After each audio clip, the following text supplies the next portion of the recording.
Avec Joe Biden président, l'OTAN va-t-elle sortir de sa crise existentielle?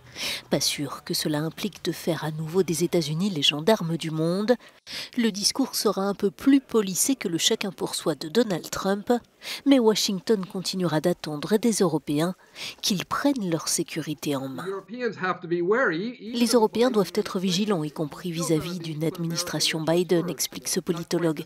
Il continuera de faire primer les intérêts américains, pas de la même manière que Trump, mais en restant centré sur le pays. Donc l'Europe doit travailler au renforcement de sa défense.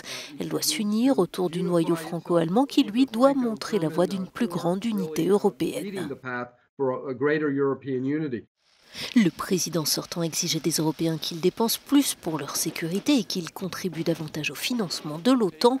Il s'apprêtait aussi à retirer une partie des troupes américaines en Allemagne. Je pense que la première chose que les Européens doivent faire durant cette période de transition, sans attendre le 20 janvier et la prestation de serment, c'est de réfléchir sur la manière dont ils peuvent aider les États-Unis à résoudre les problèmes de sécurité internationale les plus pressants. D'un côté, c'est une bonne chose, Biden va totalement s'impliquer auprès de l'OTAN, mais de l'autre, il attendra des Européens qu'ils passent à la vitesse supérieure.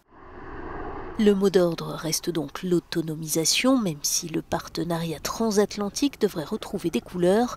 L'Amérique de Biden, comme celle d'Obama et de Trump, devrait quant à elle poursuivre son désengagement militaire dans les zones les plus sensibles, comme l'Irak ou l'Afghanistan.